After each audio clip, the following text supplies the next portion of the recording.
A maneira como vivemos a vida materialmente é como se fôssemos ficar aqui para sempre. E esse é o grande problema. Então, aquela pessoa que chega ao ato absurdo, triste do suicídio, antes de praticá-lo, ela já deu sinais, demonstrou sinais. E os sinais estão esparramados no percurso, no caminho daquele indivíduo, daquela pessoa, daquelas pessoas. Muitas vezes a gente percebe esses sinais em nós. Não é por outra razão que os templos religiosos, não apenas espíritas, se veem com uma quantidade expressiva de irmãos acorrendo, porque não sabem o que fazer com a vida que têm e principalmente com os problemas que esta vida está apresentando a eles. Então apenas existem e não vivem, porque desligaram este GPS e estão por conta, nas mãos de terceiros. Quando Jesus disse: eu sou a videira, vós as varas, é nele que devemos focar.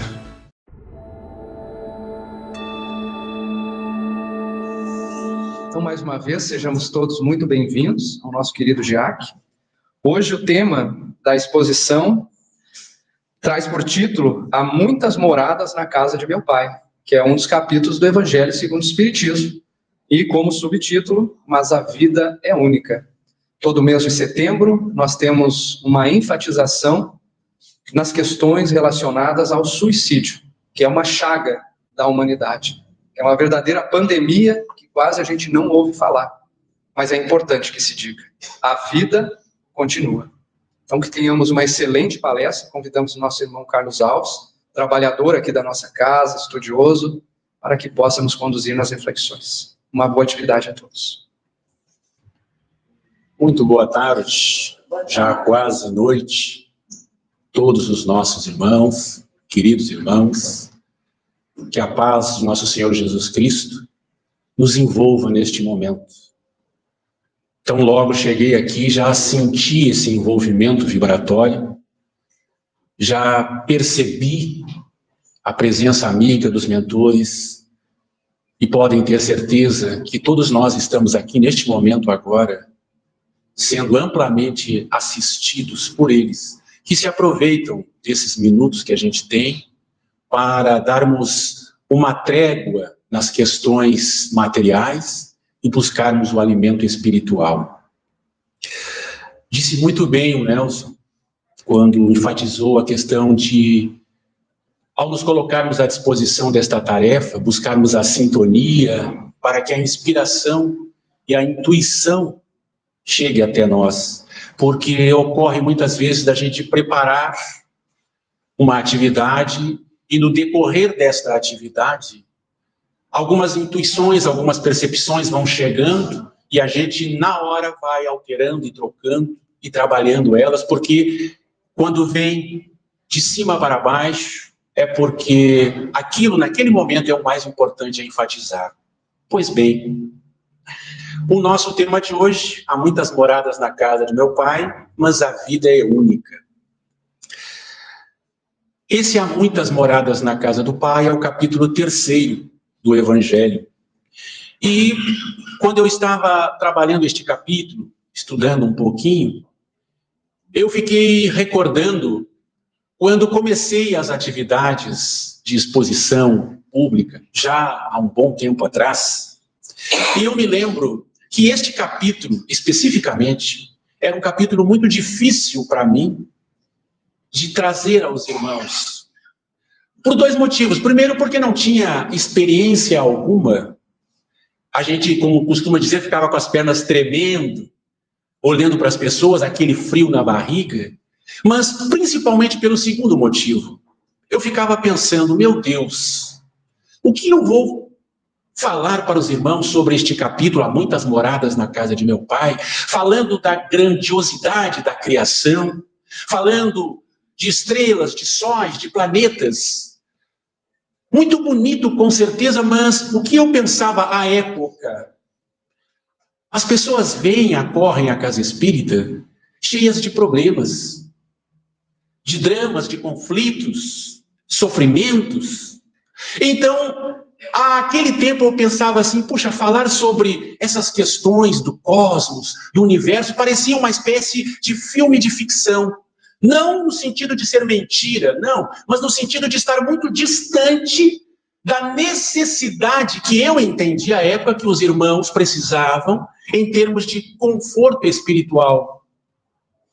Era como se, mal comparando, alguém estivesse faminto, louco de fome, com o estômago roncando de fome, e eu estivesse pregando o evangelho para aquela pessoa e ela ali morrendo de fome. Ou seja, a dificuldade que esta pessoa teria para assimilar toda aquela orientação em torno deste capítulo, da grandiosidade, da grandeza, do cosmos, do infinito, das galáxias, aquela pessoa estaria tão abafada com os seus problemas que ficaria difícil de assimilar, porque afinal o seu estômago estava com fome. Graças a Deus, o tempo passou e hoje eu percebo com muita clareza o quão estava equivocado. Equivocado porque este capítulo 3º, ele é para mim hoje o mais belo capítulo dos 28 que compõem o Evangelho. É o capítulo que melhor retrata a imagem de Deus. É o capítulo que fala efetivamente da vida, de vida. Porque quando falamos na magnitude da criação de Deus, dos bilhões e bilhões de sóis, de estrelas, dos trilhões de galáxias, o que vem à mente naturalmente? Que toda esta criação é povoada de vida. Deus, o Pai, criou e cria o tempo todo para preencher a sua criação de vida. Vida que vem desde os reinos inferiores da natureza aos reinos superiores. Vida que vem desde o micro ao macrocosmos. Vida imperceptível a olho nu. Vida além, muito além da matéria. Vida. Então, a minha concepção lá atrás foi mudando e alterando, porque entendi como estava errado. Este capítulo fala efetivamente da grandeza do amor de Deus. Porque nós estamos acostumados a ouvir aquela frase, Deus é amor. Joana de Ângeles, a mentora do Divaldo Franco, diz que Deus, se quiséssemos dar um outro significado, um outro conceito em cima de Deus, bastaria dizer que Deus é a vida. E isso me encanta muito, porque ao começarmos a observar o movimento que existe nessa criação divina, quando a gente se debruça um pouquinho sobre este capítulo e começa a ver ali toda aquela escala hierárquica de planetas, mundos primitivos, destinados às primeiras encarnações dos espíritos, mundos de expiações e provas, que é isso que a gente está agora, que ainda são mundos onde o mal predomina.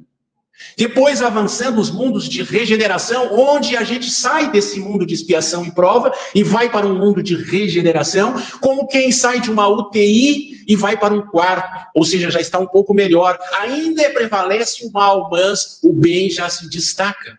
Depois temos os mundos ditosos ou mundos felizes. Nesses mundos, o bem já prevalece. Ainda existe um pouco de mal, mas o bem prevalece. E depois, os mundos celestes, onde somente o bem prevalece.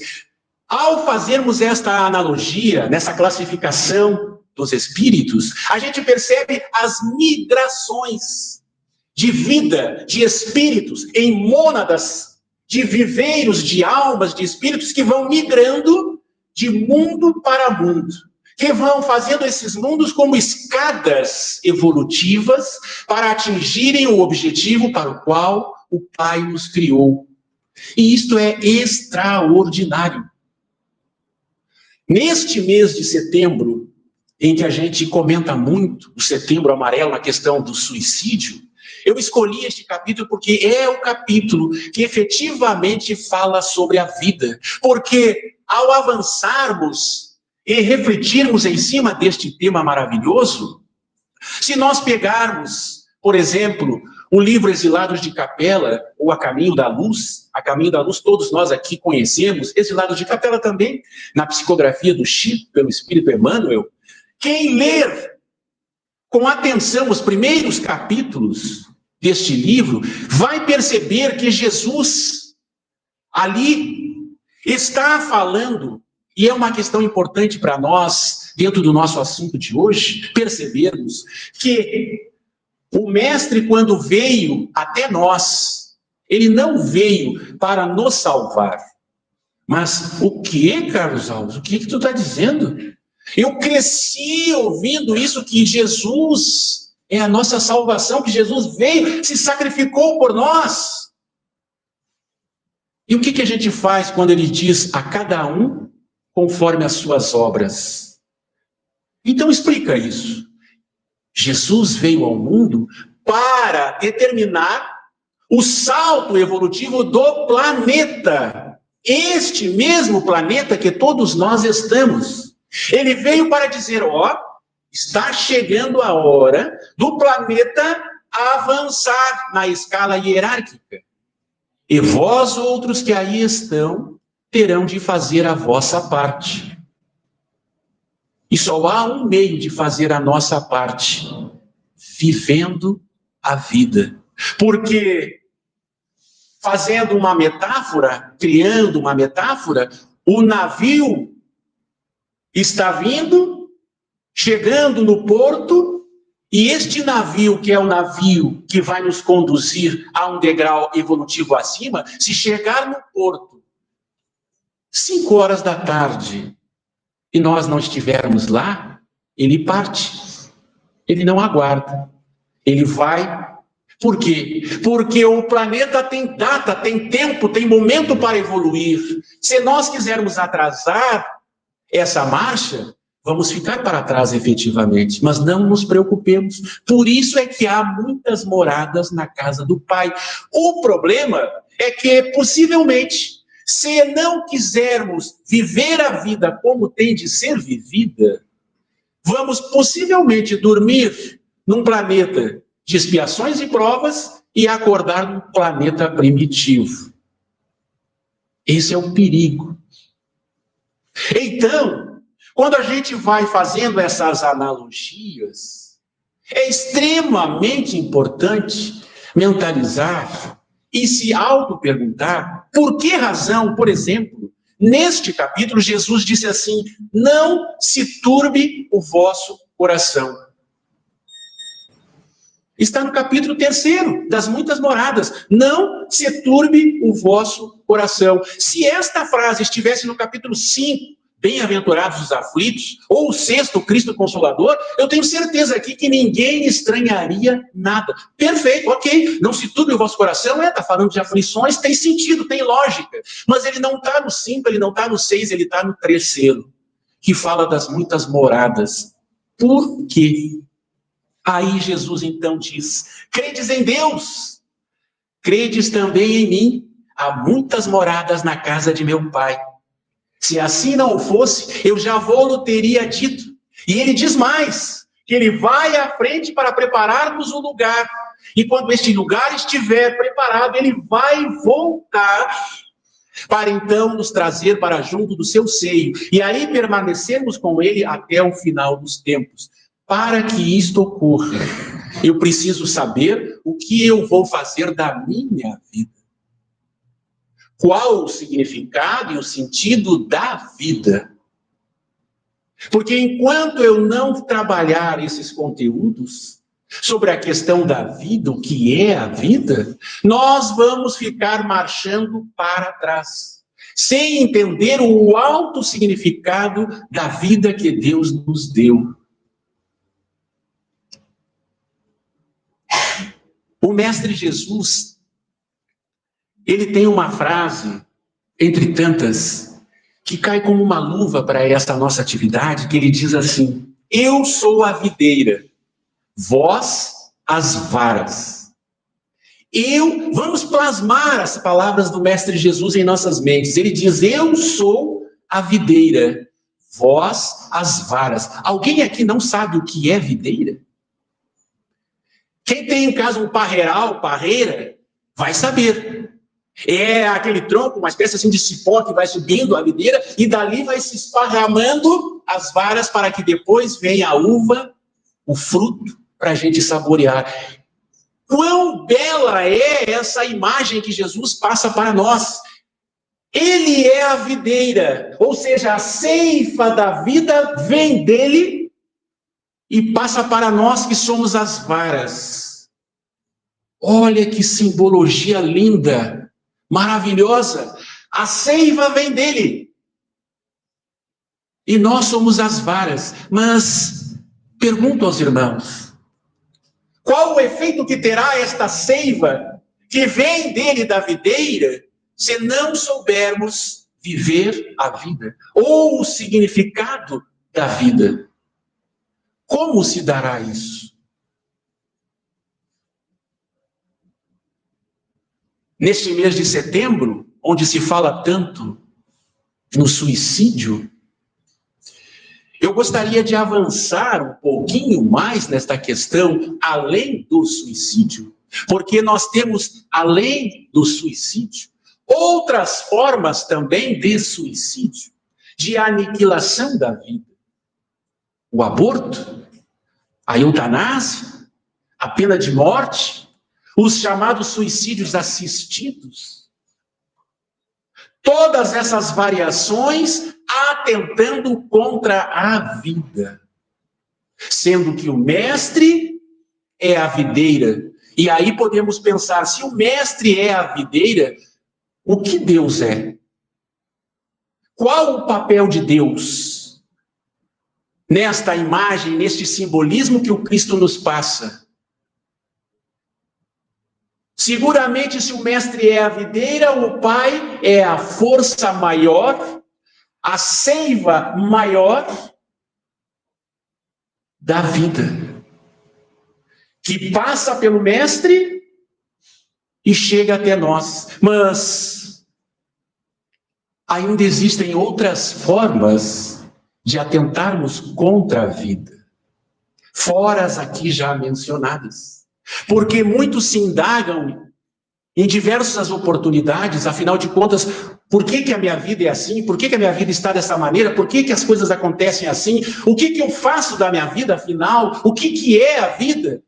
Banalizando muitas vezes esta questão. E aí eu trouxe para os irmãos, para a gente dar uma ilustrada a mais, numa música. E eu confesso aos irmãos, fiquei tentado de cantar essa música, mas a Lúcia está rindo, eu não vou fazer isso, fiquem tranquilos, eu não vou fazer essa descaridade com ninguém. Eu até botei assim, ó, alguns versos aqui para mim ler, para os irmãos ficarem tranquilos. Mas que fala, a música é de Gonzaguinha, lá de 1982, o que é a vida? A vida, o que é? Lá de 1982, no tempo que eu ainda tinha cabelo. Sabe, meus irmãos, eu fazendo um pequeno parênteses aqui, uma vez no meu trabalho, naquela época eu tinha cabelo, um colega meu brincou com outro que era careca. E eu acho que naquele dia, aquele colega, o caboclo dele amanheceu de cabeça para baixo, e ele deu uma resposta, e ele olhou para aquele colega e disse assim, o que eu vou fazer? Deus deu cabelo para uns e inteligência para outros. Eu que estava pensando em brincar com ele já, fecha parênteses aqui, então é muito perigoso essa questão. Mas hoje eu já estou tranquilo, carequinha, não tem problema nenhum. Mas a letra desta música de Gonzaguinha, ela diz assim, eu peguei alguns versos só para a gente entender mais ou menos o que se quer passar. Diz assim, e a vida? E a vida o que é? Diga lá, meu irmão, ela é a batida de um coração? Ela é uma doce ilusão? Mas e a vida? Ela é maravilha ou é sofrimento? Ela é alegria ou lamento? O que é, meu irmão? Há quem fale que a vida da gente é um nada no mundo. É uma gota, um tempo, que nem dá um segundo. Há quem fale que é um divino mistério profundo. É o sopro do Criador numa atitude repleta de amor. Você diz que é luta e prazer. Ele diz que a vida é viver. Ela diz que melhor é morrer, pois amada não é, e o verbo é sofrer. Eu só sei que confio na moça, e na moça eu ponho a força da fé. Somos nós que fazemos a vida, como der ou puder ou quiser, sempre desejada, por mais que esteja errada. Ninguém quer a morte, só saúde e sorte. E a música vai. E eu fico com a pureza da resposta das crianças. É a vida e é bonita. Esta indagação poética, nesta melodia, nessa letra maravilhosa, nos serve para tentar também fazermos as nossas indagações do que é a vida. É apenas maravilha? É um lamento? É alegria? O que é a vida? E quando a gente fala, quando Jesus é a videira e nós a vara, nós também podemos mudar isso e dizer o seguinte: Jesus é o caminho, a verdade e a vida. E aí, queridos irmãos, entra um ponto importantíssimo.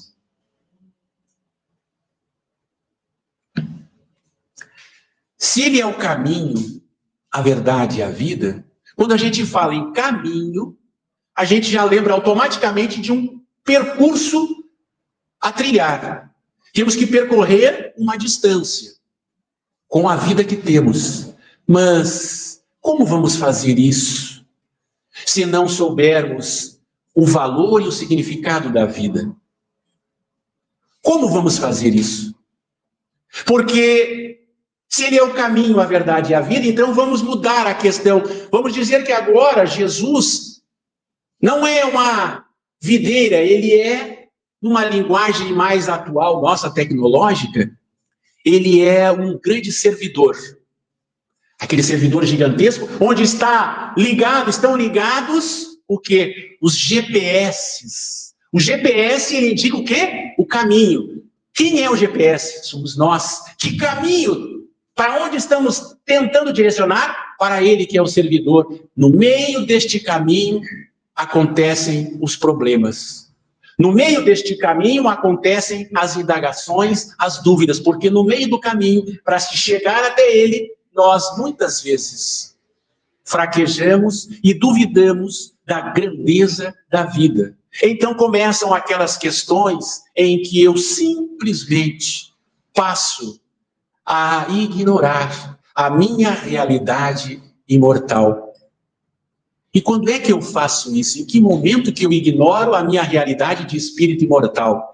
Aí eu cito uma outra pequena musiquinha, mas, meus irmãos, eu vou citar só um refrãozinho dessa música, não é por crítica, não, até porque eu gosto muito dessa música. Mas é quando a gente diz assim, ó: deixa a vida me levar, vida leva eu. Deixa a vida me levar, vida leva eu. Dentro da proposta dessa canção, dessa música, da irreverência, do entretenimento, ok, certo, não estamos fazendo aqui nenhuma crítica. Mas, dentro do contexto do espírito imortal, dentro do contexto da imortalidade, é uma tragédia. Porque a partir deste momento em que eu começo a entrar nesse embalo do deixa a vida me levar, vida leva eu desligo o GPS. Desligo. Me desliguei do servidor. Me desliguei da videira. E aí o que vai ocorrer? Talvez aqui tenham alguns irmãos que trabalhem com aplicativos de Uber. Sabe bem, bota ali o celularzinho, bota ali a direção, acionou. Mas se desligar e não sabe o caminho, o que acontece? Então, quando nós entramos neste embalo do deixa a vida me levar, sem botar sentido na gravidade disso, na condição de espírito imortal e nesta escala evolutiva, nós estamos criando um problema muito sério. Porque quando a gente fala no suicídio, ora, meus irmãos, o suicídio já é aquela situação em que o paciente já foi diagnosticado em fase terminal. Praticamente já não tem mais o que fazer. Só que antes de acontecer o suicídio, o atentado à vida, aquele dá sinais do que vai acontecer. Sinaliza o que vai acontecer. E esses sinais precisam ser interpretados e analisados com muito cuidado.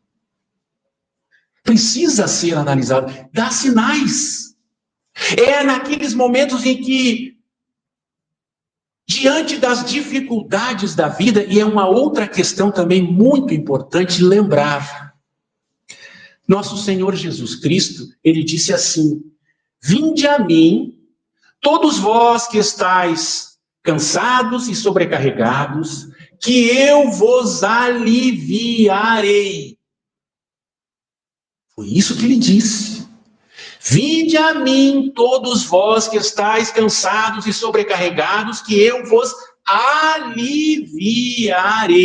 Ele não disse: venham a mim que eu vou resolver para vocês. Venham a mim que eu vou comprar essa briga, essa parada e vou resolver a vida de vocês. Venham a mim que tudo é mais fácil e vocês vão ver que eu vou fazer por vocês. Ele não disse isso. Ele disse que aliviaria. Então, quando o indivíduo começa a atentar contra a sua existência, dá sinais anteriores disso. Porque no encontro com a dificuldade, com o sofrimento, com a dor, de variada ordem, o que normalmente acontece? A revolta, a indignação, a não aceitação daquilo que está acontecendo com ela ou com os seus. E então, aquele indivíduo, aquela pessoa começa a dar sinais. E nesse momento, ela então deixa de viver a vida e passa simplesmente a existir. Como assim existir? Só existir? Não. Como assim não viver e só existir? Sim, não vive se nutrindo da seiva que vem da videira, do servidor. Rompe este laço, desliga o GPS e começa a viver a vida da maneira que entende de ser vivida e dando as respostas à vida como entende que deve ser dada. Então, ela deixa de viver, passa simplesmente a existir, como existe este copo, existe essa bancada aqui, existem essas cadeiras, existe uma árvore, existe uma pedra, mas só existir é o suficiente, meus irmãos. Foi para isso que o Pai nos deu a vida? Só para existir? É só este o propósito? É claro que não. Com certeza não. O propósito é muito maior do que isto. A proposta é muito mais profunda. Então, quando eu estou diante desta existência maravilhosa, devemos perceber que não temos autorização de Deus. Deus não nos deu autorização, não temos autoridade para deixar de viver. Não nos foi concedida essa possibilidade. Ninguém tem direito e autorização divina de desistir da vida. Ah, mas eu quero desistir. A vida é minha. Bom. Desligou o GPS, saiu da ligação com o grande servidor, com a grande videira, agora eu estou por conta própria. E quando isso acontece, são os sintomas que vêm aparecendo e que eu, muitas vezes, peço socorro da forma errada. Peço ajuda da forma errada. Porque eu não consigo entender o significado da vida. Eu não consigo entender o sentido da vida. Afinal de contas, o que é a vida? É alegria? É lamento? O que é a vida? É maravilha? É sofrimento? Como eu vejo, como eu enxergo a vida? Porque as dificuldades vêm para nos testar a existência, para fazer com que abramos os olhos e exaltemos a grandeza de Deus. Este dom, esta dádiva da vida, ela precisa ser muito bem administrada por todos nós, encarnados e desencarnados. Porque nas muitas moradas da casa do Pai, que foram criadas pelo Pai, tem um propósito bem definido: preencher essas moradas com vida, as nossas vidas, evoluir e crescer para atingir o objetivo. Mas, para que isto aconteça, eu preciso, e com urgência, entender o que faço no mundo. Entender, como diz o pensamento de Emmanuel, todo espírito mora no que pensa e se classifica pelo que faz. Quando mentalmente eu começo a pensar de uma determinada forma, eu começo a morar dentro daquela maneira, daquelas formas de pensar, e automaticamente me classifico pelo que resulta disso. E o que resulta disso, muitas vezes, é a alta insubordinação do espírito imortal para com Deus. Porque o espírito imortal, diante das dificuldades da vida, que todos nós temos, quem aqui não tem problemas? Quem aqui está isento de problemas? Se resolve um problema agora, amanhã tem 3 nos espiando. Se resolve aqueles 3 problemas amanhã, depois de amanhã tem mais 5 nos aguardando. E assim é, sucessivamente.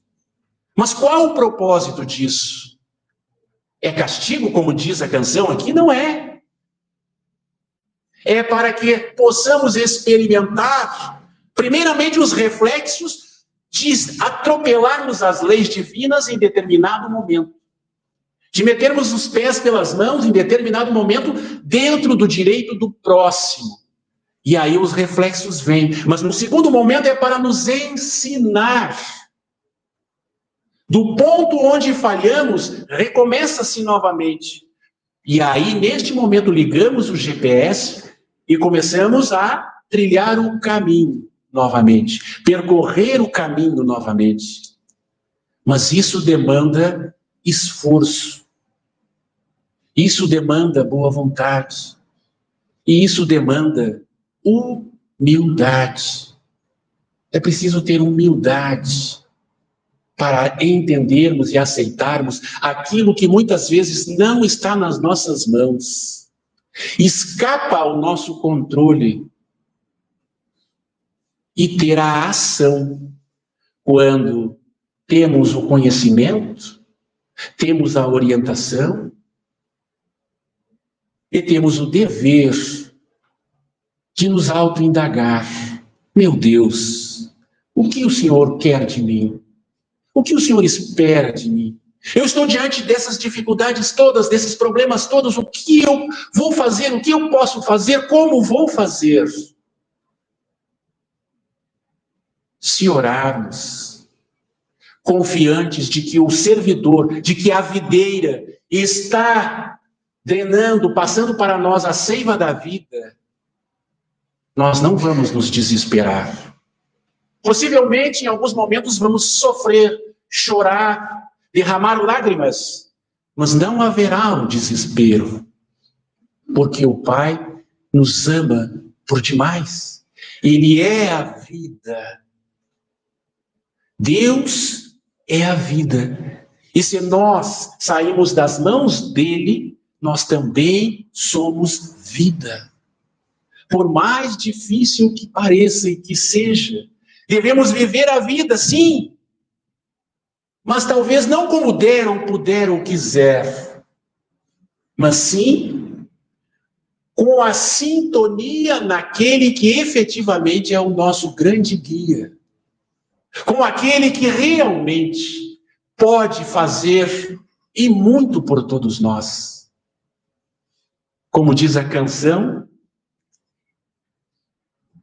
a vida é um nada no mundo, é uma gota, é um tempo que nem dá um segundo, não é? Não é o que todos nós dizemos, mas puxa, a vida não é nada, quando a gente vê, puf, passou. Quando a gente vê, já está lá do outro lado, já isso, já aquilo. Não é assim? É assim. Mas mesmo sabendo que é um piscar de olhos, um relâmpago no espaço, a maneira como vivemos a vida materialmente é como se fôssemos ficar aqui para sempre. E esse é o grande problema. Então, aquela pessoa que chega ao ato absurdo, triste do suicídio, antes de praticá-lo, ela já deu sinais, demonstrou sinais. E os sinais estão esparramados no percurso, no caminho daquele indivíduo, daquela pessoa, daquelas pessoas. Muitas vezes, a gente percebe esses sinais em nós. Não é por outra razão que os templos religiosos, não apenas espíritas, se veem com uma quantidade expressiva de irmãos acorrendo, porque não sabem o que fazer com a vida que tem e principalmente com os problemas que esta vida está apresentando a eles. Então, apenas existem e não vivem, porque desligaram este GPS e estão por conta, nas mãos de terceiros.